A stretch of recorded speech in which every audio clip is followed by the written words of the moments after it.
አለው። ለሁሉም አለባበስ ቦታ አለው። መጠጥ ውስጥ ነው ያስገቡብሽ? ቤት እስክትመጪ ድረስ ራስሽን አታውቂም ነበር? ወንድ አይደለህም እቃ እንደዚህ ነው እያላችሁ ሞራሌን ለመስበር ብዙ ጊዜ ሞክራችኋል። ራቁት ለራቁት የተያያችሁ ፍጥረቶች ናችሁ። ምራቅ የተጣጣጣችሁ ፍጥረቶች ናችሁ አይደል? በቃ ሙሴ ሰለሞን ከስር መፈታቱን ተሰምቷል። ሰላም ሰላም፣ የማዕዜቲው ቤተሰቦች በሙሉ እንዴት ናቸው? ዛሬም ጊዜና ሰዓታችንን ጠብቀን በተለያዩ አስቂኝ፣ አዝናኝ እንዲሁም ቁም ነገር አዘል ቪዲዮዎች አሉኝ አብረን ግላቢ የሆነ አስተያየታችንን እንሰጥበታለን። እንዲሁም ደግሞ እንስቃለን፣ ዘና ፈታ እንላለን። እንደዚህ የሚያስቁ የሚያዝናኑ ቪዲዮዎች እንዲሁም ብናወራባቸው የምትላቸውን ቪዲዮዎች ከስር የኢንስታግራም እና ቲክቶክ አካውንት ያለ በሱ ሜንሽን አድርጉኝ። ሀሳብ አስተያየት ካላችሁ ኮሜንት ላይ ሳቡቁኝ። ላይክ፣ ሼር፣ ሰብስክራይብ ማድረግ እንዳይረሳ። ወደ ቪዲዮ Nothing beats a jet, jet, jet, jet, jet, jet, jet, Yo. jet, jet, jet, jet, jet, Yo. jet, jet, jet. I don't have my dress code already. Backpack one way, but I don't dress one way. As soon as I touch on the airport. Passport style. ያው እንደምታውቁት ከአዋርዱ በኋላ ከቲክቶክ ክሬቲቭ አዋርድ በኋላ በጣም ብዙ መነጋገሪያ ነገሮች ተከስተዋል። ከዛ ውስጥ አንዱ አዶናይ ተቃውሞ ደርሶበታል። ይሄ ሰግጥ በሚለው እና ተወሰኑ ቀናቶች በፊት ከአንድ ከሁለት ቀን በፊት ስግጥ ፍምስ የምትለው ቃል አልተጠቀማትም ብሎ ነበረ። ግን አሁን ደግሞ ሌላ የተናገረው ነገር አለ። በጣም ብዙ ትችቶችም እየደረሱበት ነው። ስግጥ ፍምስ የሚል ቱር ብሎ ነበር። በቱሩም ዙሪያ ትንሽ እንከኖች ገጥሞታል። ብቻ ስለሱ ማብራሪያ ሰጥቷል። ሰግጥ የሚለው ቃል እንዳትጠቀሙ ብያቸዋለሁ፣ እንዳትጠቀሙ ጋይስ። ይህ ሰግጥ የሚለው ቃል እውነቴን ነው የምላችሁ በጣም ብዙ ጠላቶች ይዞብኝ መጣ። አይገርማችሁ? ከምታስቡት በላይ ማለት ነው። እንግዲህ ከሁለት ቀን ነው ከሶስት ቀን በፊት ሰግጥ የሚለው ቃል እንዳንጠቀም ብዬ ፖስት አደረግኩኝ። ይህ ፖስት ደግሞ ከምን የመጣ ነው መሰላችሁ? ካለመሰገጥ የመጣ ነው። ስላልሰገጥኩኝ ነው ሰግጥ የሚለው ቃል አቁሙ ያልኳችሁ። እና አንዳንድ ሰዎች ሰግጠው እየጠሉን፣ ሰግጠው ለመመቃኘት እየሞከሩ ነው፣ ሰግጠው ላለመረዳት እየሞከሩ ነው፣ ሰግጠን ለማስረዳት እየሞከርን ሰግጠው ላለመረዳት እየሞከሩ ነው። ስለዚህ ካሁን በኋላ ሰግጥ የሚለው ቃል እንዳትጠቀሙ፣ ስግጥግጥ የሚለው ቃል ነው የምትጠቀሙት ማለት ነው። ከስግጥ ፍምስ ወደ ስግጥግጥ ፍምስ ተቀይሯል ማለት ነው። ስግጥግጥ እሰጋግጣለሁ። ፍርሃት አያሸንፈኝም። እኔ በምንም ተአምር ፍርሃት አያሸንፈኝም። ስህተት እስካልሰራው ድረስ ፍርሃት አያሸንፈኝም። ለዓላማዬ የምሞት ሰው ነኝ። ለዓላማዬ እውነት የምቆም ሰው ነኝ። እኔ መሰገጥ ማለት ይህ ነው። እኔ ለዓላማ ቁም ብዬ እንደሰማችሁት ነው። ከዓላማዬ ሊያደናቅፉኝ ነው የምለው ግን አላውቅም። እኔ ግን ሁለቱንም ደግፋለሁ፣ አዶናይንም እንዲሁም ደግሞ ልክ አይደለም የሚሉትንም እደግፋለሁ። ምክንያቱም አዶናይ የተናገረበት ሰው ምን ይለኛል የሚለውን ነገር የሆነ ነገር ለመስራት ስንጀምር እስኪ የሆነ ሰው ምን ይለኛል፣ ቤተሰብ፣ ጎረቤት እንደዚህ ቢሆንስ እንደዚህ የሚሆንስ ለይሉኝታ አለ አይደል? እሱን ነገር ይሉኝታ ትተን ወደ ዓላማችን ወደ ግባችን ስግጥ ብለን ማለት ማንንም አልሰማም ብለን እንሰራለን በሚለው ነው አዶናይ። ግን ሌላ ሰው ደግሞ የተረዱበት መንገድ ደግሞ ልክ አይደለም። በተለይ ወጣቶች ስግጥ ፍምስ ብለው ለመፈመስ በቃ ስግጥ ማለት ለነሱ ማንንም አለመስማት፣ ራቆታቸውን መንገድ ላይ መሄድ፣ መንገድ ላይ ጸጉራቸውን መታጠብ፣ ሴቶችም በፎጣ ተጠቅልለው መንገድ ላይ መሄድ ምናምንና የሆነ ሚስ አንደርስታንዲንግ ተፈጥሯል። እሱ የተናገረበት መንገድና ሰው የተቀበለበት መንገድ አንድ አይደለም። እኔ እንደተረዳሁት ይሄንንም እሱም ተናግሮታል። በሰግጥ ስም ልብሳችሁ አውልቃችሁ የምትሮጡ ሰዎች መንገድ ላይ አላችሁ። አንዳንድ የላይ ቲሸርታችሁ ታወልቃላችሁ፣ ሱሪያችሁ ታወልቃላችሁ፣ ከዛ በኋላ መንገድ ላይ ትሮጣላችሁ ማለት ነው። በእናንተ ስም ብዙ ነገር እየመጣብኝ ነው ያለው። እኔ አላልኳችሁ። መሰገጥ ማለት ይህ አይደለም። መሰገጥ ማለት ልብስህን አውልቀህ ሩጥ ማለት አይደለም። ታዋቂ ለመሆን እሱ አይደለም። አቴንሽን ለመሳብ የማይሆን ነገር የምታደርጉ ከሆነ ሰው የምታጨናንቁ ከሆነ ይህ የመሰገጥ ትርጉም እያጠፋችሁት ነው ማለት ነው። መሰገጥ ያልኩት ሊረዳችሁ ይገባል። መሰገጥ ማለት በነዛ ኔጌቲቭ የሆኑ ድምጾች ነው። ዶክተር መሆን ከፈለጋችሁ እኔ እንዴት ዶክተር ሆናለሁ እንግሊሽ እኮ መጽሐፍ ማንበብ አልቻልኩም የሚለው አስተሳሰባችሁ ሳትሰሙ መስራት መሞከር፣ ካላችሁበት ደረጃ መጀመር ትምህርታችሁ ላይ መሰገጥ። በቃ እኔም ያልኩት ይሄ ነው። አዶናይ ማለት የፈለገው እንደነገራችሁ ነው። የሆነ ሰው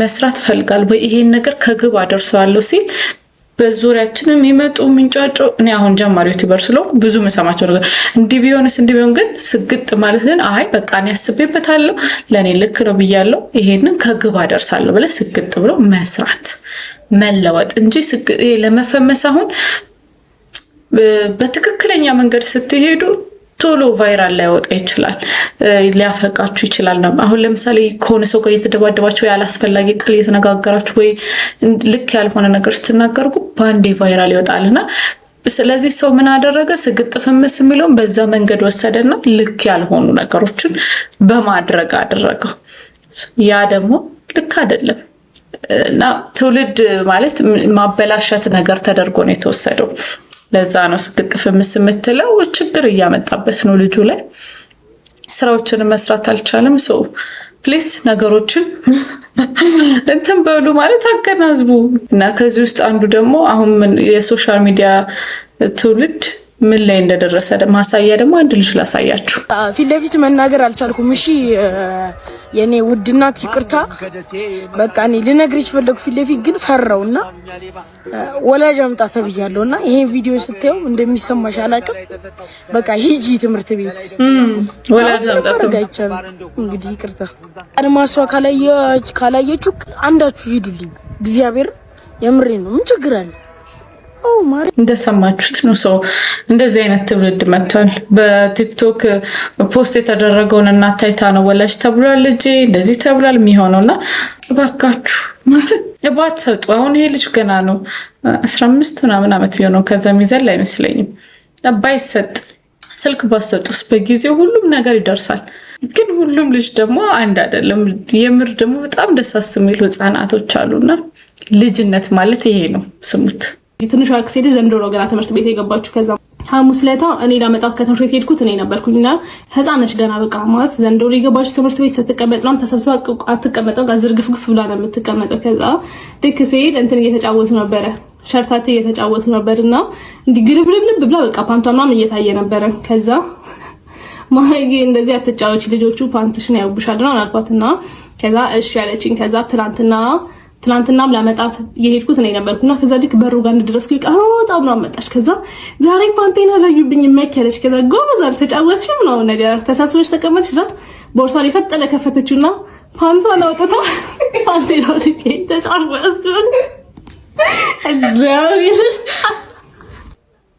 ልጅነት ማለት ይሄ ነው በቃ ምንም ነው የማያውቁት ንጹህ ናቸው ግን ወላጆች አሁን እሷ የተረዳችው ፓንት ገላዋ መታየቱ ሳይሆን ፓንት ማሳየቷ ልክ ያልሆነ ነው መሰላትና ለዛ ነው ፓንቷን ያወለቀችው ቁምጣ ምናምን አድርጉላቸው ከውስጥ ይሄ ምሻል ይመስለኛል እንደ ሐሳብ በአሁን ጊዜ ልጅ ማሳደግ በጣም ከባድ ነገር ይመስለኛል ጥያቄያቸው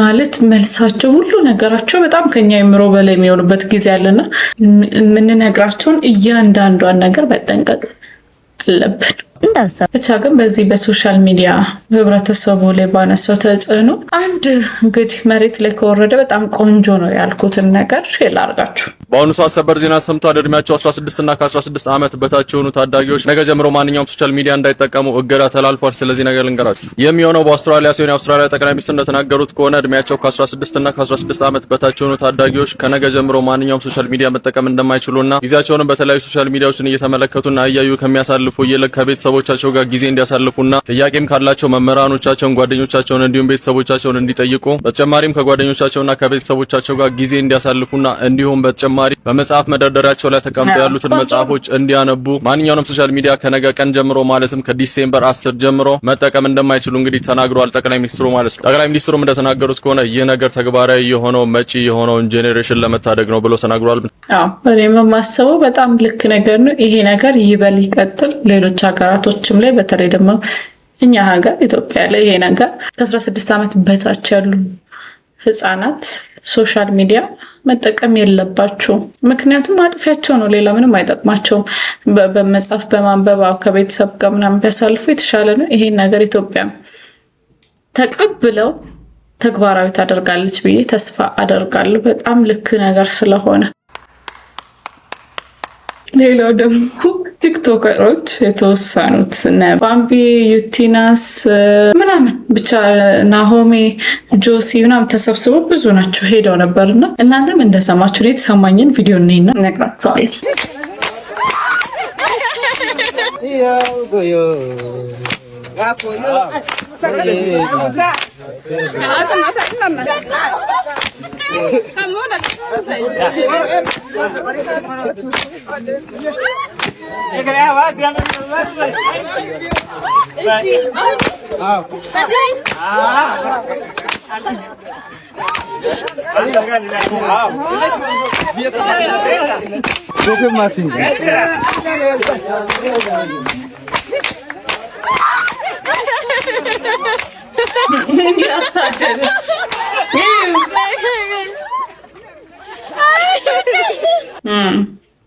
እሷ ብቻ አይደለችም ደግሞ ቆይ ደግሞ የባምቢ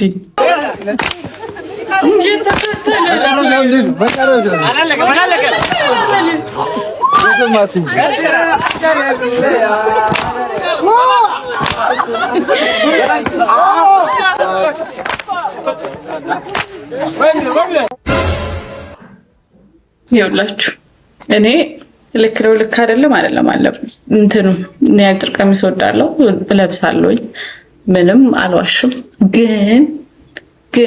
ግን ቦታ አለው ለሁሉም አለባበስ ቦታ አለው በጣም ያምራል አለባበሳችሁ ዋው ወደነዋል ግን አዲስ አበባ ላይ ስንዝናና ምናምን ነው የሚመለበስ ያለው እንደዚህ አይነት ልብስ ለብሰሽ ማታውቁት ሀገር በዛ ላይ የክፍለ ሀገር ማህበረሰቦች ናቸው ማለት የነሱ የራሳቸው ባህል አላቸው አናኗር አላቸው አለባበስ አላቸውና ምንድነው እንደዚህ ተገላልጦ መሄድ ሱሪ ወይ ቁምጣ ምናምን እንኳን አትለብሱም በጣም አጭር ፕሊስ ምትሄዱባቸው አብሶ ደግሞ ወደ ክፍለ ሀገር ከአዲስ አበባ ውጭ ስንወጣ አዲስ አበባ ራሱ ቦታ መወሰን አለብን ከአዲስ አበባ ስንወጣ ደግሞ እንደየክፍለ ሀገሩ የራሱ ቋንቋ ባህል አለባበስ አኗኗር ምናምን አለውና እሱን አክብረን ከዛ ጋር የሚመጥናል ይሄዳል ብለን የምናስበው ልብስ ማድረግ እንትን ነው መከበር ነው ራሳችንም ተከብረን እነሱንም አክብረን ነው የሚሆነውና እኔ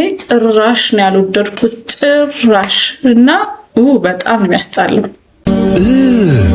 ይሄ ልስሙት እስኪ በጣም ብዙ ሴቶች ከንፈሬን ይወዱታል ባይዘው በሴቶች በጣም ተወዳጅ ነው ባይዘው እኔ 10,000 ሴቶች አውርተውኛል አይኔ ይማርካቸዋል ምንም የማይማርካቸው ነገር አለ ሁሉ ነገሬ የፊት አቀማመጥ ያውን የኔ በጣም ቆንጆ ነው እንደምታስበው ላይክ ትንሽ ከሌሎቹ ለየት ይላል 10,000 ሴቶች ማለት ነው አለቀሱ ስቅስቅ ብለው እንትናን ካላገኘሁት ሊልጄን ካላገኘሁት ዛሬ ሞት ይገኛል ብሎ እንትን ያሉ ሰዎች 10,000 ከ10,000 ማለት ነው 1,000ዎቹ በጣም ነው የሚወዱት ለኔ ነው የሚዘፈንልኝ ብዙ ሴቶች ሳገኛቸው ይዘፍኑልኛል እንዲዘፍኑልኝም አደርጋለሁ በጣም ብዙ ሴቶች ከንፈሬን ይወዱታል ባይዘው ህዝብ ጋር ለሚደርስ ነገር እንደዚህ መተርተርም አግባብ አይደለም በመልክህ እኔ አስተያየት ለመስጠት አይደለም ሁሉም የእግዚአብሔር ፍጥረት ነው ሁላችንም ቆንጆ ነን የአዳም ዘሮች ስለሆነ በጣም ቆንጆ ነን ግን በዚህ ልክ ራስ ተጨንቀል አልሰራው አፍንጫ ከንፈር አይን ምናምን ይሄን ያህል መመጻደቅ 10,000 ሰው እንኳን 10,000 10 ራሱ በዙሪያ ካገኘው ቆንጆ ነው እውነት ቆንጆ ነው የሳክስም ልክ አለው ኮንፊደንስ ማጣት ነው ስለራስ በጣም መመስከር ሰው ይመስክርልህ እንጂ አንተ ስለራስ ብዙ አወራ መሰከርክ ማለት ይሄ ኮንፊደንስ ማጣት ነው ምን ይሉኛል ስለምትል ቀድመህ ያው ትንሽ ጨረር ባብዛት ነው ግን ከዚህ ልጅ ጋር ተያይዞ እንግዲህ 10,000 ሴቶች የሚጠይቁት ነው ግን ጀርባው ግን ሌላ ነው ጉዱ ሌላ ነው ይሄ ልጅ ባይዛው ገበዳውና ልጄ ክለብ ላይ ነው የድሮ ፍቅረኛው ነበረች እሺ በፍቃድሽ ነው ያለ ፍቃድሽ የሰጡሽ ሳል ቆይ በፍቃዷማ አይሆንም ካርሎስ መድኃኒት እንዴት ነው በፍቃድ መጠጥ ውስጥ ነበረ መጠጥ ውስጥ ነው ያስገቡብሽ ቤት እስክትመጪ ድረስ ራስሽን አታውቂም ነበር አዎ እሺ ከዛ በኋላ ዳኒፓ ቤት ምናምን ነበረ ከዛ በኋላ አስታውሳለሁ ልብሴን ሲያወልቁ አስታውሳለሁ ከዛ በኋላ ቪዲዮ ምናምን ቀረጹኝ ምናምን ከዛ በነጋታው ምንም አላልኩም በቃ ከዛ በቃ ቪዲዮ ምናምን መስራት ጀመርን ከዛ የሆነ ቀን በቃ ይሄ አለፈ ከነጆን ዳንኤል ቤት ወጣን ነዳሪፓ ቤት ገባንና የዳኒፓ የሆነች ፍቅረኛው ነበረች እና ደውላ ምን ትለኛለች፣ የሆነ ቪዲዮ ይዘውብሻል ነው ያለችኝ። ደውላ ቀጥታ እኔ እንደዚህም አላወራትም አላቃትም ምናምን። ከዛ እኔ አለቀስኩኝና የሆነ ሲኮ የሚባል ልጅ አለ የነሱ ጓደኛ እዛው ቤት ነው የሚኖረው እና ለሱ ነው የምቀርበው እሱን ነው የምቀርበው። ከዛ ቤት ለሱ ነገርኩት ምናምን እያለቀስኩኝ። ከዛ ዳኒፓን ጠራውና ችግር የለውም እናስጠፋዋለን ምናምን አለና ዳኒፓ እዛ ግብዳው ጋር ሄዱ ማለት ነው። ከዛ ድራማቸውን ሰርተው መጡ። ለኔ ቪዲዮ ምናምን አሳዩኝና ይኸው አስጠፍተነዋል ምናምን አዋርተነዋል ምናምን አለኝ። ለካ እነሱ አቅደውበት ምናምን ነው ማለት ነው ይሄን ነገር። እኔ በቃ እኔ ወሬ ጋር እኔ ጋር ስለገባ ማለት ወሬው። ከዛ የዛኔ ጠፋው ምናምን አላልኳችሁም። ከዛ እዛ ፋና ቀጠረኝና ካፌ ስሄድ ዳኒፓና ሲኮ እዛ ጥግ ላይ ተቀምጠዋል ማለት ነው። ከዛ እሱ ደግሞ እዚህ ጋር ብቻውን ቁጭ ብሎ ነው አቤት ለምንድን ነው የፈለከኝ ምናምን ስለው እኔ ምንም ልልሽ አይደለም የመጣሁት ይሄን ቪዲዮ ይኸውና ራስሽ ወስኚ አለኝ ማለት። ከዛ የራሴን ቪዲዮ በቃ የዛኔስ ልጅቷ ስለነገረችኝ ቴንሽን ስለነበርኩኝም በቃ ምንም አላልኩትም። በቃ እሺ ችግር የለውም ፖስት ተዋልኩት። ከዛ እኔ ባንቺ ምክንያት ቪዲዮ እየቀነሰ ነው፣ ፎሎወርስ እየቀነሰ ነው፣ ብዙ ፕሮሞሽን እያመለጠኝ ነው ባንቺ ምክንያት፣ አለበለዚያ ይሄን ቪዲዮ ነው የምለቅብሽ ምናምን አለኝ ማለት ነው። ካልሆነ አብረን እንሰራለን፣ አብረሽ ከኔ ጋር ትሰራለሽ፣ ምንሽን ታደርጊያለሽ፣ አልተቀረ ቪዲዮ ልለቃለሁ አለሽ። አዎ ከዛ በኋላ እሺ ለቃቀው ብዬ ወጣው። ልክ ስወጣ ከኋላ የተከተሉኝ መጡ። ከዛ ራይድ እየጠበቅኩኝ ነበረ። ለሶስት ቆሞ ረጅም ሰዓት አወሩና ድጋሚ ሊመጣ ሲል ራይድ ውስጥ ገብቼ ሄድኩ ማለት ነው። ከዛ በሰው በጓደኞቼ ያስደውላል ምናምን 15 ቀን ሙሉ ምናምን ስልክ አላነሳም። በቃ ስልኬም ጠፍቶ ነበር ምናምን። ከዛ ቪዲዮም አልሰራውም። በቃ ጭንቅላቴ ተበጥብጦ ነበረ። ዝም አልኩኝ። ከዛ በኋላ እንትን ሲል አማራጭ ሲያጣ ምን ብሎ ሰራብኝ እኔ ላይ ቪዲዮ። ሳሮ ሚስቴ ጥላኝ ሄዳለች።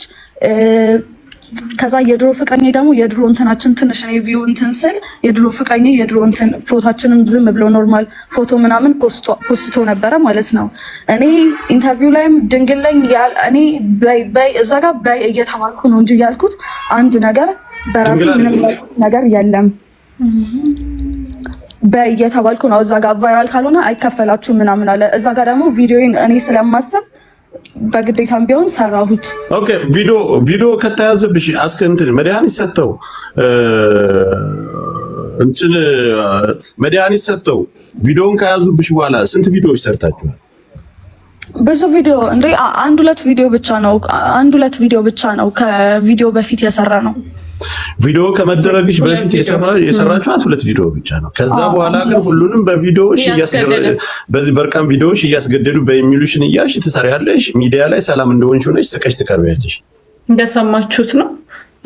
ይሄንን መናገር የፈለኩት ማምጣት የፈለኩት ለምንድን ነው ከ17 18 ዓመት ጀምሮ ያሉትን እስከ 23 24 ዓመት ድረስ ከዛ በኋላ ያው ማቹርድ ስለምንሆን አንዳንድ ነገሮችን ማገናዘብ እንጀምራለን። የዛች እድሜ ላይ ግን በቃ ሁሉም ሰው የሚያወራው ሁሉ እውነትም ስለሚመስለን በጣም ብዙ ወጣቶች እየተሸወዳችሁ ነው። ታናናሽ እህቶቼ ለእናንተ ትምህርት እንዲሆን ነው። የሚወራው ነገር ሁሉ እውነት አይደለም። እንደምታያቸው በጣም ብዙ ሴቶች ሌሎችንም ብዙ ሰው ሲጠሩ ነበረ። ሙሉውን ስላላስገባሁት ነው እንጂ ሌሎችም ሴቶች ላይ እንደዚህ እየተደረገ ነው።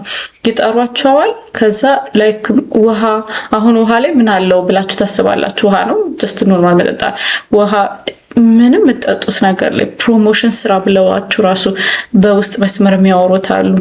እነሱም ሲጠሩ እንዲሁም ደግሞ ፌመስ ቲክቶከሮች ራሱ አብረን እንስራ ኮላብ እናድርግ ምናምን ሲሏችሁ ራሱ ለምትበሉት ለምትጠጡት ነገር ተጠንቀቁ። ቆሎ ለምን አይሆንም? ቆሎም፣ ውሃም፣ ሻይ ምንም ነገር መጠጥ ጭራሽ ክለብ ምናምን መጠጥ ቤት እንዳታስቡት፣ በጣም እንዳታስቡት። በህይወታችሁ ዋጋ ያስከፍላችኋል። በጣም ብዙ ነገር ነው ያለውና ይቺ ልጅ ማለት እንግዲህ ከዚህ ውበት ያምራል ያለው አው ከዚህ በፊት ያያችሁት ቪዲዮ ላይ ከሱ ጋር ፍቅረኛ ናት በጣም ነው የምንዋደደው ምናምን ብለው ብዙ ሚዲያዎች ላይ ራሱ እየቀረቡ ነበር። ለካ ወድ አይደለም ተገዳ ነው። በጣም ፎቶ ተይዞባት ነውና ፕሊዝ ተጠንቀቁ። ይሄ ለጥንቃቄ እንዲሆናችሁ ያመጣሁት ነው። ሌላም ልጅ አለች። አሁን በእርግጠኝነት ይቺ ልጅ ራሱ ተገዳ ነው ብዬ ነው ማስበው። ይባተማ ከዚሁ ልጅ ጋር ግን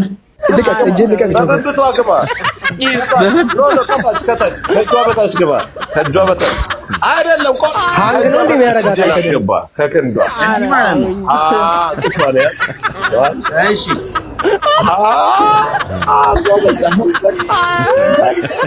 ከዛ እንደዚህ ነው አይደለም እጅ አንተ ካንገቱ እጅና እጅን በጥቷል እንዳያችሁት ነው። እቺ ልጅ ራሱ ወዳ አይመስለኝም። በዚህ ልክ ላይ በላይ ቤተሰብ አለ፣ ጓደኛ አለ፣ እህት ወንድም አለ ምናምንና ላይቭ ላይ በዚህ ልክ እንደዚህ ያዛት ቀና አርገ ስላልጨረስኩት ነው ማለት ልክ አይደለም ብዬ ስላሰብኩኝ ነው። ቀጣዩ እንደዚህ ይሰማታ ከዛ ልክ አይደለም አሳሳም እንደሱ አይደለም እንደዚህ ያዛት እንዲህ አድርጋት። እናንተ ራሱ ጤነኛ ናችሁ እንደዚህ አድርግ የምትሉት? እና እኔ ይሄ ልጅ ለህግ መቅረብ ይሄና ሌሎችም እያንዳንዳቸውን ስም ጠርታለች ስለማላቃቸው ነው። እኔ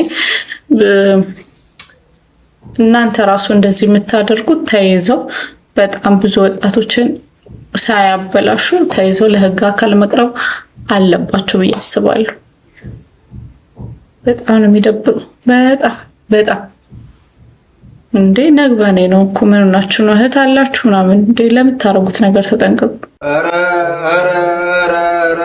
ስንት አይነት ልጅ አለ፣ ስንት አይነት ትውልድ አለ ባካችሁ። የባለፈው ቪዲዮ ላይ ካያችሁ አቅርቤው ነበረ እነ ሳምሪና ጂጂ ኪያ ስለ ፋኒ እና ስለ ትዳራቸው ምናምን ተናግረዋል። ፋኒ ምን ላይ ሰጥቷል? በጣም ስለገረመኝ ነው አባባሉ። እዩት። አንተ ወንድ አይደለህም እቃ እንደዚህ ነው እያላችሁ ሞራሌን ለመስበር ብዙ ጊዜ ሞክራችኋል። እኔ ግን የማውቀው ጀግና ወንድ እንደሆንኩ ነው። ጀግናም ስለሆንኩ ነው 2 ልጅ የወለድኩት። እናም በዚህ ጭንቅላቴን እጎዳለሁ ብላችሁ አታስቡ። ካሁን በኋላ እንደውም ካስፈለገ 5-6 ልጅ መውለድ ይችላል። ግን አንዳንድ ሰዎች አሉ መከበር እንጂ ሰው ማክበር የማይወዱ። በጣም ታግሻለሁ። ዛሬ ንቄት ትችዋለሁ። ካሁን በኋላ ግን ምንም ነገር እንደማላልፋችሁ ነው የምነግራችሁ። እኔ እስከዛሬ የማንንም ክብር አልነካውም። ያዋረደችሽም እናትሽ ናት፣ እንዳልሆንሽም አርጋ የማይሆን ቦታ ደረጃ ላይ ያስቀመጠችሽ እናትሽ ናት። ስለዚህ ካሁን በኋላ ተጠንቀቁ ለምታረጉት ነገር። በዛ የሶሻል ሚዲያ ላይ ወጣት ትዳር እንግዲህ መዘዙ ብዙ ነው። ካሁን በኋላ እንደውም ካስፈለገ 5-6 ልጅ መውለድ ይችላል። ግን አንዳንድ ሰዎች አሉ መከበር እንጂ ቆይኔ ማለት ነው። በቃ እናንተ ማለት ነው አንተና የልጅ እናት ራቁት ለራቁት የተያያችሁ ፍጥረቶች ናችሁ። ምራቅ የተጣጣጣችሁ ፍጥረቶች ናችሁ አይደል እንዴ? በቃ አንተ ለምን አተውም? በቃ ተው ማለት በቃ እንዲህ ነው መባባልም እኮ አይጠበቅባችሁም። እኛ ምን እናድርግ?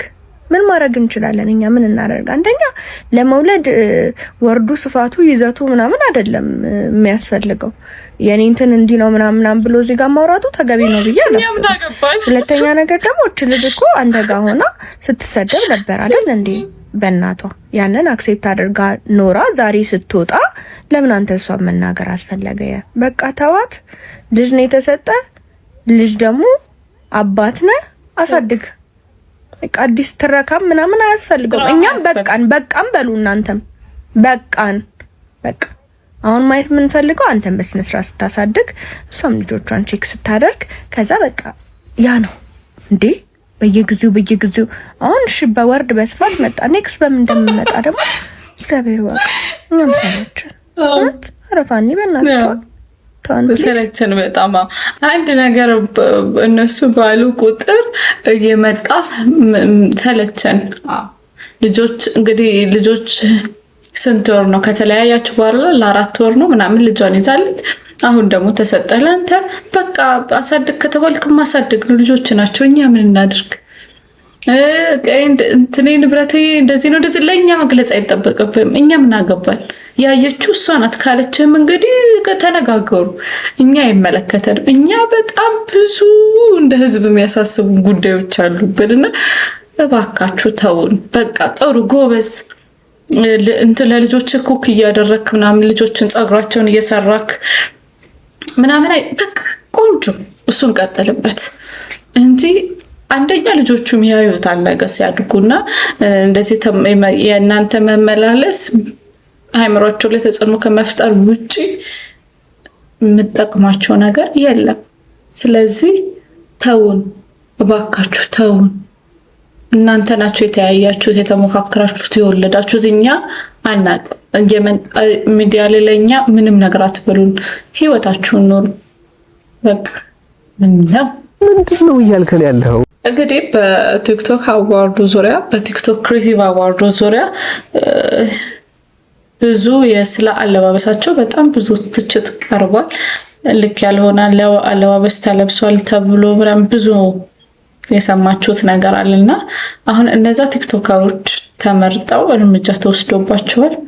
እነማን ናቸው የሚለው ሰበር ዜና ሰምቷል። ኢቫን ድሪስና ጃኒን ጨምሮ 5 ግለሰቦችን በቁጥጥር ስር መዋሉና ምርመራ እያካሄደ እንደሆነ ፖሊስ አስታውቋል። በ20ኛው ጂ-ፓወር ክሬቲቭ አዋርድ ላይ ከህዝብ ስነ ስርዓት ባህል እንዲሁም ደግሞ ሞራል ያፈነገጡ አለባበሶችን የለበሱ በተለይም ደግሞ ሰውነትን በዝርዝር የሚያሳዩ አለባበሶችን የለበሱና ይበልጥ ደግሞ በሚሊዮኖች በሚከታተሉት የቴሌቪዥን ጣቢያ ላይ መተላለፉ ይበልጥ ስጋት ፈጥሯል ሲል ፖሊስ አስታውቋል። በቁጥጥር ስር ከዋሉ ግለሰቦች መካከልም አለባበሱን የለበሱ እንዲሁም ደግሞ ፕሮግራሙን ያዘጋጁና ፕሮግራሙን በስፖንሰር የደገፉ ግለሰቦችን ነው በቁጥጥር ስር ያዋለው። እንደሚታወቀው 20ኛው ቲክቶክ ክሬቲቭ አዋርድ ከተዘጋጀ በኋላ በርካታ አለባበሶች እንግዲህ ሲያነጋግሩ እንዲሁም ደግሞ ህዝብን ስጋት ላይ ጥለው እንደነበር የሚታወስ ነገር ነው። በተለይ ኢቫን ድሪስና ጃኒ እንዲሁም ደግሞ የመሳሰሉ አለባበሶችን ለብሰው የነበሩ ግለሰቦች በይበልጥ መነጋገሪያ ሆነው እንደነበረና ህዝቡን አስቆጥተው እንደነበረ የሚታወቅ ነው። ፖሊስም እነዚህን ግለሰቦች በቁጥጥር ስር አውሎ ምርመራ እንደጀመረ አሳውቋል። አዳዲስ መረጃዎች ካሉ በድጋሚ ይዤላችሁ እመጣለሁ። የፕላስ ምልክቷን ተጭናችሁ ቤተሰብ ሁኑ። መልካም ቀን። እንዳያችሁት ነው ጃኒን ጨምሮ ኢቫን ድሪስ እንዲሁም ሌሎችም ታስረዋል። ይሄ ነገር ግን የዛኔ ነበር ከባህል ያፈነገጠ ምናምን የሚሉት ነገር መምጣት የነበረባቸው ጉማ ላይ ታስታውሳላችሁ። ወጣ ያለ አለባበስ እንደዚህ ጡታቸው ተከፍቶ ምናምን ነገሮችም አሁን ቲክቶክ ከመዘጋጀቱ በፊት ጉማ ላይ አንዳንድ ወጣ ያሉ ልብሶች ይታዩ ነበርና ከዛን ጊዜ ጀምሮ አሁን ያሁኑ በጣም ባሰ እንጂ የዛኔም ትንሽ ወጣ ያሉ አለባበሶች ይታዩ ነበር። የዛኔ በእንቁላሉ በቀጣሽ ነው። የዛኔ ትንሽ ይሄ ነገር ልክ አይደለም ቢባል ኖሮ አሁን ያለንበት አንደርስን ብዬ አስባለሁ። ከዚህ በኋላ ምንም ነገሮች እንዳይብሱና መለመላቸውን እንዳይመጡ ይሄ ማስተማሪያ ነው ብዬ አስባለሁ። እነሱ ብቻ አይደሉም እንግዲህ ጆሲም ተብሏል። ሰበር መረጃ ጆሲም እንደነ ጃኒና እንደነ ኢቫንስ ሁሉ በፖሊስ ቁጥጥር ስር መዋሉን ተሰምቷል። ያውላችሁም እንደምታውቁት እነ ጃኒና ኢቫንስ እንዲሁም ሌሎቹ ቲክቶክ ክሬቲቭ አዋርድ ለኢትዮጵያን ባህልና ወግ ባልጠበቀ መልኩ ልብስ ለብሰው መምጣታቸውን ተከትሎ በፌደራል ፖሊስ ቁጥጥር ስር ውሎ ምርመራ እንደተከፈተባቸውም የሚታወቅ ነው። እነ ጃኒና እነ ኢቫንስ እንዲሁም ሌሎቹም ከታሰሩ በኋላ ቁጥጥር ስር መዋሉን ተሰምቷል። እንዳያችሁት ጆሲ በእርግጥ ወጣ ያለ ልብስ ያፈነገጠ ብዬ አላስብም። የሱን መልእክት አዘለው ቀይ የሆነው ለኛ ነው። እኔ የተረዳውበት መንገድ ይሄ ነው። ግን በጣም ብዙ ነገር ሲባል ነበር ከዚህ በኋላ እንደውም እኛ አሁን ቀዩ አጎቴ መጣው ቀዩ መጣች ምንድነው ምናምን ነው የምንላቸውና ጆሲ ምናምን ተብሎ ሲወቀስ ነበር። ግን ይሄ የኛን ፔን ነው።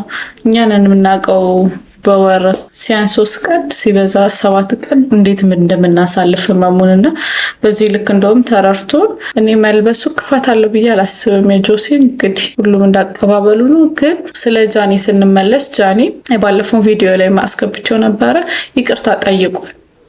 ልክ አይደለም ማለት አለባበሱ የማይክል ጃክሰን ነው፣ ግን ቦርሳው ሌላ ነገር መስሏል። አዎ ኢትዮጵያ ውስጥ ወንድ ልጅ ቦርሳ እንደዚህ አይነት ቦርሳ መያዙ ዊርድ ነው። ትንሽ ይቅርታ ብሎ ይቅርታ ጠይቋልና ስለዚህ ጃኒ ይቅርታ መጠየቁ ይጠቅማል ብዬ አስባለሁ። እስኪ ስለሱ የተባለውን እንስማ። በዚህ ሰዓት በተሰማ መረጃ መሰረት ቲክቶከር ጃኒ ይቅርታ እንዲደረግለት የኢትዮጵያ ወጣቶች የማህበራዊ ሚዲያ ተጽዕኖ ፈጣሪዎች ማህበር በይፋ ጠየቀ። በ2025 ቲክቶክ ክሬቲቭ አዋርድ ላይ ከባህላችን ወጣ ያለ አለባበስ በመልበሱ ምክንያትም በቁጥጥር ስር ውሎ ምርመራ እንደተጀመረበት የተገለጸው ቲክቶከር ጃኒ ወይም ደግሞ ዮሐንስ ይቅርታ ተደርጎለት ከእስር እንዲለቀቅ ማህበሩ በይፋ ይቅርታ ጠይቋል። ማህበሩ በመግለጫው ቲክቶከሩ አስቀድሞ ይቅርታ እንደጠየቀ በመግለጽ የፌዴራል ፖሊስም ለሌሎች መማሪያ ይሆን ዘንድም ይቅርታውን ተቀብለው በነፃ እንዲያሰናብተው በይፋ ማህበሩ ጠይቋል። ማህበሩ ይህንን ጉዳይ ለመፍታት ከሚመለከተው አካል ጋር የሚችለውን ያህል ጥረት እንደሚያደርግም አስታውቋል።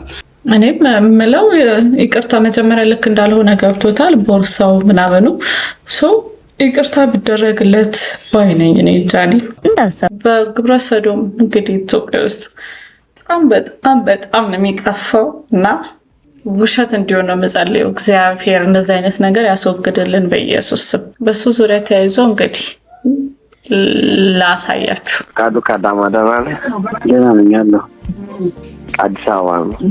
ሶፊያ አዲስ አበባ ነው። ሶፊሻ ወይሻ ሰለልኝ ብራዝ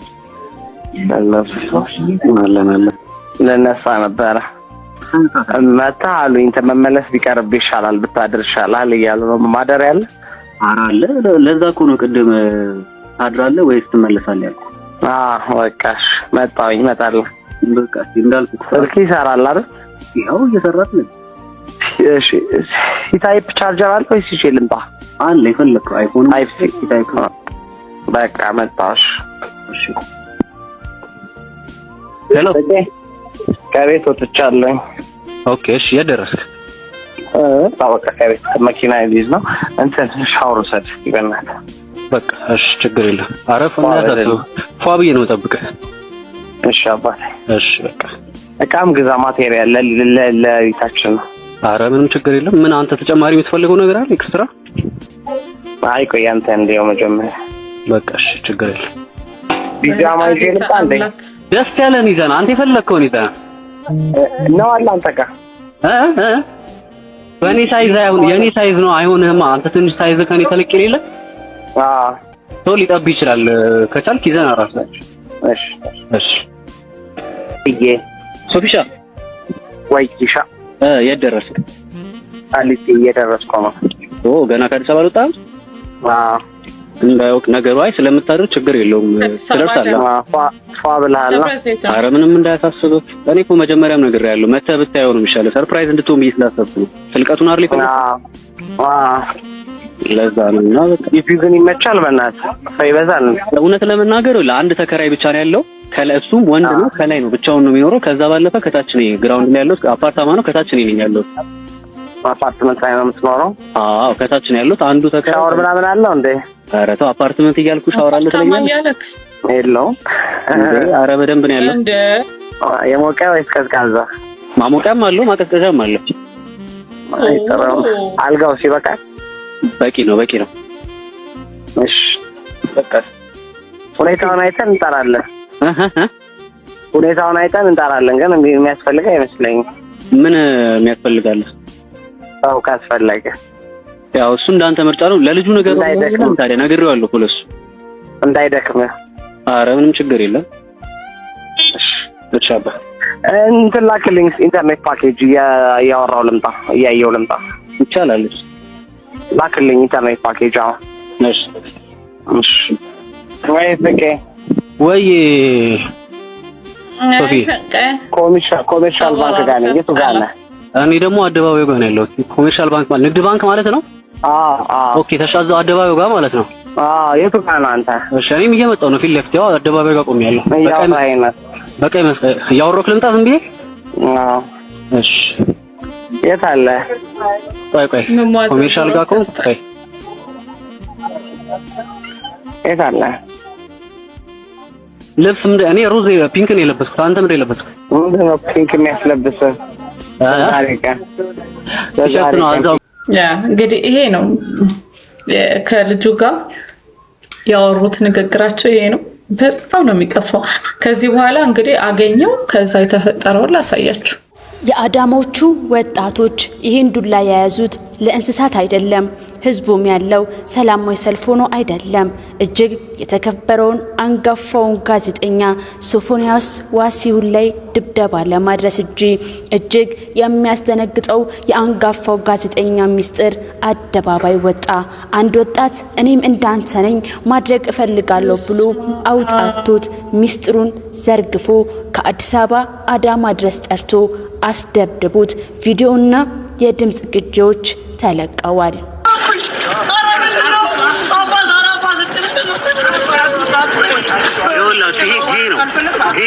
በዚህ ብቻ አላበቃም። የራቁት ቪዲዮን የላከለትን ከነጽሁፍ ማስረጃው አደባባይ ለቆታል። በዚህ ጉዳይ ከቀናት በፊት ለማስተባበል ጋዜጠኛው ድብደባ ደረሰብኝ ብሎ በደፈናው ያለፈበትን በጣም ነው የሚቀፈው። እናንተ ምን ትላላችሁ? እኔ በጣም ነው የቀፈፈኝ። በዚህ ዙሪያ ግን ብዙ ሰው አንጋፋው ጋዜጠኛ ሶፎንያስን ያዋራውና የለቀቀው ልጅም ችግር አለበት እያሉ ነበረ። እስኪ ሚሉትን እንስማ። በርካቶች በጋዜጠኛ ሶፎንያስ ጉዳይ የተለያዩ ሀሳቦችን እያነሱ ይገኛሉ። በተለይ ጋዜጠኛ ሶፎንያስን አጋለጥኩ ያለው ፍሬዘር የሚባለው ልጅ የሚሰራቸውን እነዚህን ከኋላ የምትመለከቷቸው የዩቲዩብ ቪዲዮዎች ዋቢ በማድረግ ይሄንንስ ልጅ እንዴት እንመነው ከሶፎንያስ ጋር ሌላ ቢዝነስ እየሰሩ ጥቅም ሲያጋጫቸው ወጥመድ አዘጋጅቶለት ወይም ደግሞ ሳልቀደም ልቅደም ብሎስ ቢሆን እያሉ ይገኛሉ። ፍሬዘር ስለ ተቃራኒ ጾታ ዩቲዩብ ላይ የሚሰራቸው እነዚህ ቪዲዮዎች በሌላ ሊያስጠረጥረው ይችላል ትላላችሁ? እንዳለ ራሶቹ ወሴ ነው የሚለው ልጅ ራሱና እኔ እንጃ። እኔ ግን ሁለቱ ያወሩትን እንግዲህ ከዚህ በፊት የለቀኩላችሁን እንዳያችሁት በጣም ነው የሚቀፋው። ስለዚህ ማናቸውን ማመን እንዳለብን አላቅም። በጣም ነው የሚያስጠላው። ግን እንደዚህ አይነት ነገር ኢትዮጵያ ውስጥ መስማት በራሱ ያስጠላል። በአሁኑ ሰዓት እንደተሰማው መረጃ ከሆነ ጋዜጠኛ ሶፎንያስን አስመልክቶ አዲስ ነገር ተሰምቷል። በአሁኑ ሰዓት ይህም ጋዜጠኛ የሰራበት የነበረው አሻም ቲቪ በአሁኑ ሰዓት እንደተናገረው ከሆነ ጋዜጠኛ ሶፎንያስ ከትናንትና ጀምሮ በተለያዩ ሶሻል ሚዲያዎች ፈጽሞታል ተብሎ የተዘዋወረ ያለው ተግባር አሻም ቲቪን እንደማይወክልና ከኢትዮጵያ ባህልና እንዲሁም እምነት ጋር ፈጽሞ የማይት ተግባር እንደሆነ አሳውቆ ድርጅቱም ጋዜጠኛው ፈጽሞታል ተብሎ በተለያዩ ሶሻል ሚዲያዎች የተዘዋወረ ያለውን ነገር እንዲያብራራ ጠይቆት ነበረ ጋዜጠኛው። ነገር ግን ጋዜጠኛው ለድርጅቱ እንደመለሰው ከሆነ በአሁኑ ሰዓት ራሴን ለማስተካከል ለማከም ጸበል ገብቻለሁ የሚል አጭር መልስ ለድርጅቱ እንደመለሰ ተናግረው ይህም ጋዜጠኛ በዚህ ድርጅት ውስጥ በተለያዩ ዘርፎች ሲሰራ እንደነበረ ተናግረው ከዜና አቅራቢነት እስከ ፕሮግራም አቅራቢነት ሲሰራ ነበረ። ነገር ግን ከዛሬ ቀን ጀምሮ ማለትም ከህዳር 30 ጀምሮ አሻም ሚዲያ ትሬዲንግ አክሲዮን ማህበር እንደተናገረው ከሆነ ይህ ጋዜጠኛ ይሰራበት የነበረውን ውል እንደሰረዘና ከአሁን በኋላ ከዚህ ጋዜጠኛ ጋር እንደማይሰራ በአሁኑ ሰዓት ድርጅቱ አሳውቋል። ይህን ጋዜጠኛ ፈጽሞታል የተባለው ተግባር ፈጽሞ ከኢትዮጵያ ባህል፣ እምነት እንዲሁም እሴት ጋር ፈጽሞ የማይን ነገር ነው። ይህን ነገር ደግሞ ድርጅቱ ይቃወማል። በዚህ ምክንያት ጋዜጠኛውን ከስራ እንዲያግደው ተገዷል ብለዋል። ሁላችንም እንደምናውቀው በትናንትናው ዕለት ጋዜጠኛው ከኢትዮጵያ ባህል፣ ሃይማኖት ጋር እንዲሁም በግ የተከለከለውን ተግባር ለመፈጸም ሲሞክር የሚያሳየው ቪዲዮ እንግዲህ በተለያዩ ሶሻል ሚዲያዎች እየተዘዋወሩ ይገኛሉ። እሱም ለዚህ ተግባር ማስተባበያ ብሎ ፖስት ያደረገውን በሶሻል ሚዲያው በአሁኑ ሰዓት አንስቶታል። አሻም ቲቪ ከጋዜጠኛ ሶፎንያስ ጋር ያለውን የስራ ስምምነት በአሁኑ ሰዓት ሰርዟል፣ ከዛሬ ቀን ጀምሮ ማለት ነው። እንግዲህ እንደሰማችሁት ነው። አሻም ቲቪ ኮንትራቱን አንስቷል። እሱም ደግሞ ልክ አይደለም ጸበል ነኝ ብሏል። እኔ አላቅም ምን እንደምል። በጣም ነው የሚቀፈው እንደዚህ አይነት ነገር ሀገራችን ላይ በተለይ ሲሆን እግዚአብሔር ልቦና ይስጠን።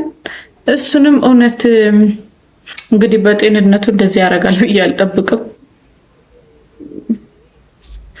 ይሄ በሽታ ነው። ጤናውን ይስጠው እግዚአብሔር፣ ጤናውን ይስጠው። ሀገራችንንም ከእንደዚህ አይነት ፍጥረት ከእንደዚህ አይነት ነገር ይጠብቀን እግዚአብሔር። እና ሌላው ደግሞ ሙሴ ሰለሞን በብዙ ማንም ከብሩክ ኒውስ ራሱ ይቀድማል ብዬ አስባለሁ። ሙሴ ሰለሞን በብዙ ተአማኝነት ባላቸው ኒውሶች ነው የምናውቀው፣ ዜናዎች ማለት ነው።